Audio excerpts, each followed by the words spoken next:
ಚುನಾವಣೆ ಹೊತ್ತಲ್ಲೇ ಕೇಂದ್ರದಿಂದ ಬರ ಪರಿಹಾರ ಬಿಡುಗಡೆಯಾಗಿದೆ ರಾಜ್ಯಕ್ಕೆ. ಕರ್ನಾಟಕಕ್ಕೆ 3,498 ಕೋಟಿ ರೂಪಾಯಿ ಬರ ಪರಿಹಾರ ಬಿಡುಗಡೆ ಮಾಡಿದೆ. ಒಂದು ವಾರದಲ್ಲಿ ಪರಿಹಾರ ಬಿಡುಗಡೆ ಮಾಡುವ ಭರವಸೆಯನ್ನು ಕೇಂದ್ರ ನೀಡಿತ್ತು. ಯಾಕೆಂದರೆ ರಾಜ್ಯ ಸರ್ಕಾರ ಸುಪ್ರೀಂ ಕೋರ್ಟ್ ಮೆಟ್ಟಿಲೇರಿತ್ತಲ್ಲ, ಹಾಗಾಗಿ ಸೋಮವಾರ ತನಕ ಡೆಡ್ಲೈನ್ ಕೊಟ್ಟಿತ್ತು ಕೇಂದ್ರ ಸರ್ಕಾರ. ಸೋಮವಾರ ಅಂದರೆ ಇವತ್ತು ಶನಿವಾರ, 2 ದಿನ ಮೊದಲೇ ಅನೌನ್ಸ್ ಆಗಿದೆ 3,498 ಕೋಟಿ ರೂಪಾಯಿ ಬರ ಪರಿಹಾರ. ಆದರೆ ರಾಜ್ಯ ಸರ್ಕಾರ ಕೇಳ್ಕೊಂಡಿದ್ದು 18,177.44 ಕೋಟಿ. ಈಗ ಇವರು ಕೊಟ್ಟಿರೋದು 3,498 ಕೋಟಿ. ಸಿಂಪಲ್ಲಾಗಿ ಹೇಳಬೇಕು ಅಂದರೆ ರಾಜ್ಯ ಸರ್ಕಾರ ಕೇಳಿರೋದು 5 ರೂಪಾಯಿ, ಕೇಂದ್ರ ಕೊಟ್ಟಿರೋದು 1 ರೂಪಾಯಿ.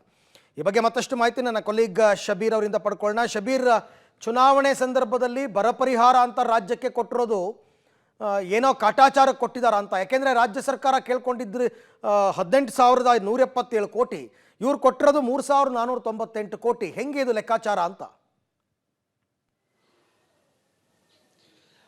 ಅರವಿಂದ್, ರಾಜ್ಯ ಸರ್ಕಾರ 18,171 ಕೋಟಿ ಬರ ಪರಿಹಾರ ಕೊಡಬೇಕು ಅನ್ನುವಂಥ ನಿಟ್ಟಿನಲ್ಲಿ ಮನವಿಯನ್ನ ಮಾಡಿಕೊಂಡಿತ್ತು.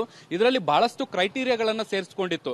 ರೈತರ ಬೆಳೆ ನಷ್ಟ ಸೇರಿದಂತೆ ಲೈವ್ಲಿಹುಡ್ ಅಂದ್ರೆ ಜೀವನವನ್ನ ಕೂಡ ಬರದಿಂದ ಕಳ್ಕೊಂಡಿರ್ತಾರೆ, ಹೀಗಾಗಿ ಅವರ ಉದ್ಯೋಗಗಳು ಕಳ್ಕೊಂಡಿರ್ತಾರೆ. ಹೀಗಾಗಿ ಆ ಒಂದು ಪರಿಹಾರವನ್ನು ಕೂಡ ಕೊಡಬೇಕು ಅನ್ನುವಂಥ ನಿಟ್ಟಿನಲ್ಲಿ ಬೇರೆ ಬೇರೆ ಆಯಾಮಗಳಲ್ಲಿ ಯಾವ್ಯಾವ ವಲಯಗಳಲ್ಲಿ ಕೇಳಲಿಕ್ಕೆ ಸಾಧ್ಯ ಇದೋ ಆ ಎಲ್ಲಾ ಅಂಶಗಳನ್ನು ಸೇರಿಸಿಕೊಂಡು ಒಟ್ಟು 18,171 ಕೋಟಿಯಷ್ಟು ಹಣವನ್ನ ಬರ ಪರಿಹಾರವಾಗಿ ಕೊಡಬೇಕು ಅನ್ನುವಂಥ ನಿಟ್ಟಿನಲ್ಲಿ ಮನವಿಯನ್ನ ಮಾಡಿಕೊಂಡಿತ್ತು. ಆದ್ರೆ ರಾಜ್ಯ ಸರ್ಕಾರ ಕೇಳಿದಷ್ಟೇ ಹಣವನ್ನ ಕೊಡಬೇಕು ಅನ್ನುವಂತಹ ನಿಯಮಗಳು ಕೇಂದ್ರದ ಬಳಿ ಕೂಡ ಇಲ್ಲ. ಆ ರಾಜ್ಯದಲ್ಲಿ ಆಗಿರುವಂತಹ ಏನು ನಷ್ಟ ಏನಿದೆ ಅದನ್ನ ಅಳೆದು ತೂಗಿ ಈ ಒಂದು ಲೆಕ್ಕಾಚಾರವನ್ನ ಹಾಕಬೇಕಾಗುತ್ತೆ. ಯಾಕಂದ್ರೆ ಬರ ಅಧ್ಯಯನ ತಂಡ ಒಂದು ಕೇಂದ್ರಕ್ಕೆ ಕೇಂದ್ರದಿಂದ ರಾಜ್ಯಕ್ಕೆ ಬಂದಿರುತ್ತೆ. ಅವರು ಕೂಡ ಒಂದು ವರದಿಯನ್ನ ಕೊಟ್ಟಿರ್ತಾರೆ. ಆ ವರದಿಯನ್ನ ಕೂಡ ಆಧರಿಸಿ ಈ ಒಂದು ಬರ ಪರಿಹಾರವನ್ನ ಬಿಡುಗಡೆ ಮಾಡುವಂತಹ ಸಾಧ್ಯತೆಗಳಿರುತ್ತೆ. ಹೀಗಾಗಿ ಈಗ ಆ ಆಯಾಮದಲ್ಲೇ ಬರ ಪರಿಹಾರವನ್ನ ಬಿಡುಗಡೆ ಮಾಡಿರುವಂತದನ್ನ ಕೂಡ ನಾವು ಗಮನಿಸ್ತಾ ಇದ್ದೀವಿ. ಮುಖ್ಯವಾಗಿ ರಾಜ್ಯಕ್ಕೆ ಈಗ ಏನು ಈಗ ಒಂದು ಹಂತದಲ್ಲಿ ದುಡ್ಡನ್ನು ಬಿಡುಗಡೆ ಮಾಡಿರುವಂಥದ್ದು, ಇದನ್ನ ಮುಂದಿನ 1 ವಾರದಲ್ಲಿ ಬಿಡುಗಡೆ ಮಾಡ್ತೀವಿ ಅನ್ನುವಂಥ ಭರವಸೆಯನ್ನು ಕೂಡ ಕೇಂದ್ರ ಸರ್ಕಾರ ಕೊಟ್ಟಿರುವಂಥದ್ದು. ಈ ಮೊದಲು ಸುಪ್ರೀಂ ಕೋರ್ಟ್ನಲ್ಲೂ ಕೂಡ ಇದಕ್ಕೆ ಸಂಬಂಧಪಟ್ಟಂತೆ ವಿಚಾರಣೆ ಕೂಡ ನಡೆದಿತ್ತು. ಆ ಸಂದರ್ಭದಲ್ಲೂ ಕೂಡ ಕೇಂದ್ರ ಸರ್ಕಾರ ಭರವಸೆಯನ್ನು ಕೊಟ್ಟಿತ್ತು. ಇವತ್ತು 3,498 ಕೋಟಿಯನ್ನು ಬಿಡುಗಡೆ ಮಾಡಿರುವಂಥದ್ದು.